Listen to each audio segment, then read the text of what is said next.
Como é bom a gente louvar ao Senhor e poder partilhar a palavra também agora. Afinal de contas, meus irmãos, em um tempo de tantas incertezas, a certeza que nós trazemos no coração é que Deus continua sendo o Senhor da história. O Senhor continua no governo do mundo e nada acontece sem a permissão do Senhor. Às vezes, a gente de alguma maneira acaba sucumbindo diante da tribulação, porque a tribulação para muitos tem sido ferrenha. Quantas pessoas estão sofrendo aí nesse tempo, quanta gente enfrentando coisas que nunca achou que enfrentaria e hoje está enfrentando. Mas, meus irmãos, é fácil sempre a gente desistir no meio da prova, no meio da tribulação, no meio da dor. Eu não aguento mais. É verdade, a gente pode até não aguentar, mas existe uma realidade que o mundo quer esconder de nós, é que no Senhor existe conforto e consolo para a nossa alma, alento para continuarmos, capacidades e competências que nós nem imaginávamos que tinha, mas está lá, gente. É muito interessante como as pessoas hoje, elas desistiram da sua fé, desistiram do seu casamento, desistiram dos seus sonhos, desistiram de crescer, de empreender, elas pararam de viver. Gente, cada dia que nós não vivemos, ele não volta mais. E quando eu contemplo a nossa geração, eu vejo as pessoas querendo explicar o sofrimento pela razão. Elas buscam de modo vão, na lógica, algo que lhes alente a alma. Se Deus é bom, por que Deus está permitindo isso? A pergunta não é por quê, é para quê? O que Deus está querendo me ensinar? O que Deus está ensinando à humanidade? O que tudo isso que nós fizemos, achando que podíamos, de alguma maneira, subtrair Deus da nossa vida e tudo dá certo, quando a conta chega, a gente começa a perguntar, onde está Deus nisso? Deus está no lugar que você colocá-lo na sua vida. Ele te respeita. Aquela história que aconteceu no Paraná, aqueles jovens andando de carro lá, aquela loucura toda, e uma menina, quando o carro parou em casa para buscá-la, ela entrou no carro, o carro lotado, com a cabeça para fora, e a mãe falou, minha filha, vai com Deus. E aí ela virou para a mãe e falou assim, só se ele quiser ir no porta-mala, porque aqui não tem mais lugar. E o carro saiu em alta velocidade, andou uns 3, 4 quilômetros, bateu, acabou o carro, morreu todo mundo, não sobrou nada do carro. Quando abriram a mala, tinha uma cartela de ovos inteira. Nenhum deles se quebrou. Nenhum. Sabe por quê? Porque Deus respeita o lugar que você dá a Ele na sua vida. Se você escolher sofrer sozinho, parabéns. Ele vai respeitar o seu espaço. Ele não vai invadir a sua vida. Mas se você quiser realmente diante do Senhor conforto e consolo, Ele estará contigo. Se no meio da tua tribulação tu pedir socorro, Ele vai te ajudar, Ele vai capacitar você, Ele vai te confortar para que através da sua vida, do seu testemunho, outros sejam consolados, outros sejam confortados, pessoas sejam alcançadas pelo que você está vivendo. Há uns 15 anos atrás, meu pai fez uma cirurgia de coração muito séria, aquela que serra aqui as costelas, que bota o macaco hidráulico, o cara fica lá todo, com o peito todo aberto. E no dia seguinte da operação, os caras falam que o sujeito tem que andar. E aí, como é que anda? Todo dolorido, todo ruim, todo inchado, e fala, vamos lá, vamos andar. E a tarefa era minha, fazer meu pai andar, você imagina? Meu pai, naturalmente, ele já não gosta de andar. Quando está tudo bem, ele detesta andar, que vai na padaria de carro comprar pão. E aí estou eu lá com ele, falo, vamos pai, vamos lá, mais um passo só, mais um. Ele falou, não vou, não aguento. E aí parou um senhor do lado dele, olhou para ele e falou assim, quando você operou? Aí ele falou, ontem. Rapaz, não se preocupa com isso não. Os primeiros dias foram bem ruins para mim também. Aí mostrou a cicatriz dele. De fora a fora, tinha uma lagarta no peito aqui, até o umbigo. Aí mostrou aqui minha cicatriz. Hoje, eu não sinto mais nada. E aquilo ali foi o que Deus usou para dar força ao meu pai, para continuar. E desde quando ele operou, melhorou muito a qualidade de vida dele. Por quê? Porque alguém, em algum momento, pôde encorajá-lo a continuar. A gente sofre, gente, para ser consolado por Deus, para que esse consolo gere na vida de alguém esperança e recomeço. E é sobre isso que eu quero falar contigo hoje. eu quero chamar a tua atenção para que a gente entenda o nosso desafio, sendo consolados para gerar esperança. A tua luta, ela tem um tempo determinado, essa prova passa, mas fica conosco o testemunho para que esse testemunho gere esperança nessa sociedade. Essa sociedade que não consegue acreditar mais em nada, ela crerá no Senhor, quando vir na vida de cada um de nós o agir dele.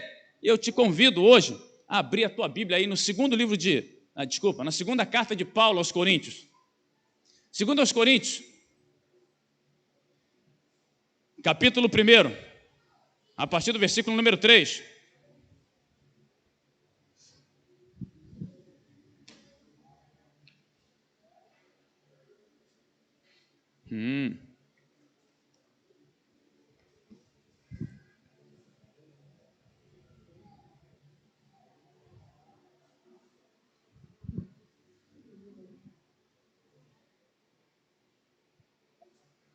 Segundo aos Coríntios, capítulo número 1, verso 3. Bendito seja o Deus e Pai de nosso Senhor Jesus Cristo, o Pai das misericórdias e o Deus de toda consolação, que nos consola em toda a nossa tribulação, para que também possamos consolar os que estiverem em alguma tribulação, com a consolação que nós mesmos somos consolados por Deus. Porque como as aflições de Cristo são abundantes em nós, assim também é abundante a nossa consolação por meio de Cristo. Mas, se somos atribulados, é para a vossa consolação e salvação. Ou se somos consolados, para a vossa consolação e salvação é a qual opera, suportando com paciência as mesmas aflições que nós também padecemos. E a nossa esperança acerca de vós é firme, sabendo que como sois participantes das aflições, assim sereis também da consolação. Porque não queremos, irmãos, que ignoreis a nossa tribulação, que nos sobreveio na Ásia, pois que fomos sobremaneira agravados, mais do que podíamos suportar, de modo tal que da vida nos desesperamos, mas em nós mesmos tínhamos a sentença de morte, para que não confiássemos em nós, mas em Deus, que ressuscita os mortos, o qual nos livrou de tão grande morte e livra, em quem esperamos que também nos livrará ainda. Meu Senhor, eis a tua palavra, na qual nos regozijamos. E aqui está, ó Deus, a tua igreja, o teu povo de coração aberto, que o consolo e o conforto que vem do alto agora seja abundantemente derramado sobre nós, a fim de que saiamos, ó Deus, desse lugar prontos para, por onde passarmos, gerar esperança que vence a morte em Cristo Jesus, por quem nós oramos agradecidos. Amém. Queridos irmãos, quando eu olho para esse texto, eu encontro o apóstolo Paulo compartilhando a dificuldade dele. A gente olha para o apóstolo Paulo, o cara escreveu 13 cartas do Novo Testamento, ele é o maior missionário que se tem notícia, sujeito teve um encontro com Jesus, caiu do cavalo, ficou cego, voltou a enxergar, foi açoitado, naufrágio, enfim. O texto fala aqui que Paulo chegou uma hora que se desesperou da própria vida, porque a tribulação não é fácil para quem está vivendo ela. Tribulação não olha história, não respeita currículo, não quer saber quantos anos você tem, quanto você tem no banco. Ela chega e, se você não se refugiar em Deus, ela leva tudo. E eu olho para esse texto aqui e eu vejo uma mensagem do Senhor para mim e para você, para que, em meio a tudo que estamos vivendo, sejamos primeiro confortados e consolados pelo Senhor. E a partir desse conforto e consolo, nós geremos esperança. Porque, gente, para gerar desespero já tem muita gente em rede social aí. Para gerar desconfiança já tem muito fake news por aí.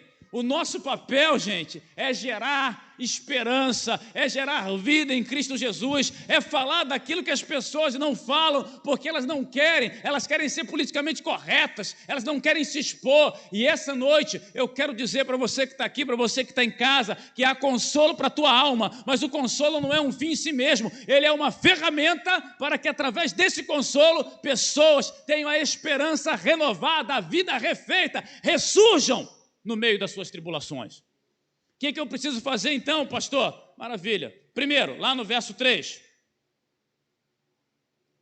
Bendito seja o Deus e Pai de nosso Senhor Jesus Cristo, o Pai das misericórdias e o Deus de toda a consolação. Gente, primeiro, antes de qualquer coisa, eu tenho que entender onde está o consolo para a alma, onde está o conforto para o sofrimento, onde está o que pode aliviar o meu coração. Não adianta, gente, eu de alguma maneira querer me refugiar nas drogas, buscar nos prazeres, buscar naquilo que a vida me oferece. Não adianta, porque o sofrimento, ele não é entorpecido por nada, a não ser que o Senhor, com o bálsamo do Espírito Santo, derrame sobre o meu e o seu coração o consolo que dele que dele vem. O verso 3 deixa isso muito claro, mostra para mim e para você onde está o consolo, onde está o conforto, onde está a graça, onde está a misericórdia, e aí eu preciso ir a Ele. Se eu não vou ao Senhor, eu vou continuar no mesmo lugar, com o mesmo sofrimento, e fazer a mesma coisa, esperando resultado diferente. Gente, é loucura. Você está sofrendo essa noite? Vá ao Senhor, apresenta o teu sofrimento a Ele. Ele vai ministrar o bálsamo sobre a tua vida, Ele vai cuidar de você, o consolo do céu vai atingir você, aquilo que te feria vai ser extraído, subjugado da tua vida, mas infelizmente se você não for a Ele, aquilo permanece e cresce. Pastor, mas eu já tentei. Gente, não é questão de tentar, é de decidir, é decisão, a gente tem que se decidir, nós precisamos querer isso. E eu vejo que às vezes o nosso discurso ele é muito fraco. Eu quero. E o que está te movendo a fazer isso? Ou será que você quer só de boca? Porque dizer que precisa de Deus, todo mundo diz, mas quantos querem ir a Ele? Eu acho que nesse tempo que a gente vive, nós precisamos lembrar de que está lá, é querer, é desejar. Geralmente, eu sei que na sua casa não acontece isso, mas na casa do vizinho sempre acontece essas coisas, né? O cara não consegue achar nada que está no guarda-roupa, nada. O cara vai lá no guarda-roupa, olha tudo e fala, não está aqui não. Onde está aquela minha camisa tal? E a mulher fala, está no guarda-roupa. Não está. Já olhei tudo. E ela fala, não, está na terceira gaveta à esquerda, debaixo da pilha tal, é a quarta de cima para baixo. E ele fala, não está, já olhei, revirei tudo, não está lá. Aí o cara vai lá e fala, 1, 2, 3, 4, é essa aqui. Por quê? Porque na verdade o cara não quer procurar coisa nenhuma, né? Ele está só pedindo para a mulher ir buscar para ele. Essa é a realidade. Se a mulher não estivesse em casa, ele achava. Mas como está, ele quer um socorro ali, um help. Gente, é a mesma coisa, você sabe onde está o consolo para a tua alma. Está no Senhor Deus Todo-Poderoso. Você pode até não querer ir lá, mas você sabe que está lá. Você sabe que quem pode mudar a tua vida é o Senhor. Quem pode te dar alento é o Senhor. Você sabe que Ele é uma fonte inesgotável de toda graça, de toda misericórdia, de todo sentido para a vida, de todo propósito. Vá a Ele essa noite, em nome de Jesus. Vá a Ele. Coloca o teu coração diante dele, abre a tua alma e fala, Senhor, eu estou sofrendo, eu não estou conseguindo sair dessa tribulação, eu não consigo mais seguir, conforme o apóstolo Paulo, já desesperancei de tudo, mas eu hoje estou indo ao Senhor, como Ana foi aquele dia no templo, e hoje aqui nesse templo eu vou ao Senhor, com toda a força da minha alma, porque eu sei que o Senhor pode mudar a minha vida. Vá a Ele, em nome de Jesus. Segundo, se eu quero ser consolado para gerar esperança, eu preciso buscar um propósito no que eu estou vivendo. Entender, olhar para o que está acontecendo e não ficar só reclamando do que está acontecendo, mas enxergar o quadro geral. Olha o verso 6. Mas se somos atribulados, é para a vossa consolação e a salvação. Ou se somos consolados, para a vossa consolação e salvação, é a qual opera, suportando com paciência as mesmas aflições que nós também padecemos. Havia uma perseguição, havia um momento complicado e complexo na cidade de Corinto para todo aquele que professava o nome de Jesus. E nesse caos todo que se abateu sobre a cidade, naquilo tudo que estava acontecendo, muitos irmãos, muita gente boa estava passando por momentos ruins. Aquela pergunta que o pessoal fala, por que pessoas boas passam por coisas ruins? Está acontecendo em Corinto. E a resposta de Paulo é que quando nós somos atribulados, é para a consolação. Quando somos consolados, é para a salvação. Existe um propósito, existe uma razão de ser, existe um Deus que não perdeu o controle da história. O que Paulo está dizendo é que o problema não é o sofrimento que a cidade de Corinto tem infligido à igreja. A igreja não está recebendo de Deus o bálsamo, a graça e a misericórdia. O problema, gente, não é o que está acontecendo lá fora, é o que está acontecendo aqui dentro de nós. É um tempo no qual as pessoas estão desesperançadas, angustiadas, no qual elas não conseguem mais viver para um propósito maior. Elas estão interessadas em si mesmas, no seu próprio prazer, naquilo que lhes apetece, naquilo que elas desejam, e esses desejos humanos afastam a criatura do Criador, o homem do seu Deus. O que Paulo diz é que há um propósito. Você pode não ver, você pode não entender, você pode não enxergar, mas está lá. É você realmente pedir ao Senhor e Ele vai te mostrar. Estou falando sobre a história de José. José teve um sonho aos 17 anos. E a pior coisa que ele fez na vida foi ter aquele sonho. Porque durante 13 anos ele sofreu tudo que você puder imaginar. Tudo. Ele foi traído pelos irmãos, ele foi vendido como escravo, teve a sua reputação manchada por mentira, ele foi parar na cadeia, porém, 13 anos depois, ele se tornou governador do Egito. Havia um propósito, havia um motivo, uma razão de ser para aquele sofrimento. Deus estava preparando José para algo que nem ele sabia que viveria. Deus está preparando você, querido. Esse sofrimento está criando casca.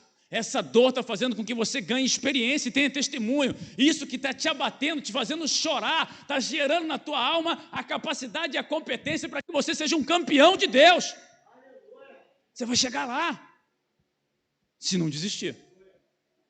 Porque esse é o problema. Quando começa a doer, quando começa a ficar pesado, a nossa tendência é: não aguento. O Senhor é contigo.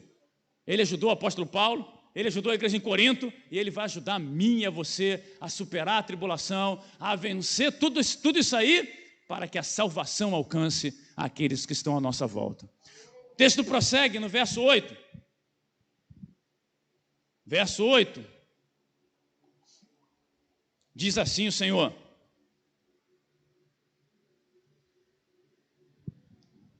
porque não queremos, irmãos, que ignoreis a nossa tribulação que nos sobreveio na Ásia, pois que fomos sobremaneira agravados, mais do que podíamos suportar, de modo tal que até da vida desesperamos, mas em nós mesmos tínhamos a sentença de morte, para que não confiássemos em nós, mas em Deus, que ressuscita os mortos. Gente, se eu quero realmente ser consolado, eu preciso aprender a viver pela fé. E talvez aí esteja o grande nó da nossa alma. Nós ainda não aprendemos a nos desprender para viver pela fé. De alguma maneira, a gente ainda continua esperando no homem. O apóstolo Paulo fala que ele foi tão agravado, que ele passou por tanta dificuldade, que no momento ele já não sabia mais o que fazer, não tinha mais em quem confiar, ele tinha desistido da vida, mas uma coisa ele sabia, é que havia sobre ele uma sentença de morte da sua carne, para que o Deus que ressuscita os mortos trouxesse de volta a sua esperança e o sentido da sua vida. De repente, quando você olha para você olha para frente, você não vê perspectiva, só tem morte, você só consegue enxergar o que não deu certo, o que te abateu, o que não funcionou, e é fácil a gente enxergar o que não presta, porque o que chama a atenção da gente é o ponto preto na parede branca. Mas quando eu tenho a convicção de que Deus ressuscita os mortos, tudo aquilo que morreu em mim, eu descanso sabendo que o Senhor está trazendo de volta. Não acabou, porque só acaba quando Deus diz que acabou. Sabe, não é impossível, porque não há impossíveis para o Senhor. E nesse tempo em que as pessoas elas querem, de alguma maneira, achar um atalho, eu olho para esse texto e eu vejo que não há atalho. A realidade é essa, é a cada dia mortificar a carne, confiando naquilo que é eterno. A cada dia é negar a si mesmo, tomar a sua cruz e seguir o Senhor. É o que Paulo está dizendo, quando logicamente a coisa atingiu um ponto tal que ele não tinha mais esperança, ele entendeu que era preciso mortificar a sua carne, trazer em si a sentença de morte para que a alma vivesse, para que o propósito voltasse, para que a circunstância fosse suportável, porque Deus ressuscita dos mortos. E essa noite é o que Ele está fazendo. Ele está ressuscitando aquilo que aparentemente já acabou na tua vida. Ele está trazendo de volta aquilo que não tem mais jeito. A semelhança do profeta Ezequiel no capítulo 37 do seu livro. Esse é um tempo em que o Espírito está soprando sobre nós. E aquilo que era morte, aquilo que era sequidão, aquilo que era símbolo de vergonha e dor, hoje o Senhor está levantando um numeroso exército, transformando, mudando a vida da gente. E nós precisamos querer isso, gente, porque infelizmente a gente às vezes não usa o que Deus nos dá. Deus te deu a ferramenta da fé, use pela fé em frente à vida. A gente tem a tendência de achar que não precisa de ferramenta, né? Da última vez que foi desmontar um negócio lá em casa, precisava de chave de fenda. Falei, não precisa não, a gente arruma uma faquinha aqui e desmonta. A primeira coisa que acontece é quebrar a ponta da faca. Aí você fala, agora vai melhorar. Aí ela quebra no meio. E aí você fala, precisava realmente de uma ferramenta, precisava de uma chave de fenda, né? E acaba não desmontando nada e quebrando a faca só para passar vergonha na frente dos outros. É a mesma coisa quando você enfrenta a vida de outro modo, que não pela fé. Você vai encontrando os atalhos, você vai encontrando ali um jeito de dar nó em pingo d'água, mas nada resolve. Não resolve, porque a vida se enfrenta pela fé. E eu contemplo o versículo 10, quando eu queria finalizar aqui contigo.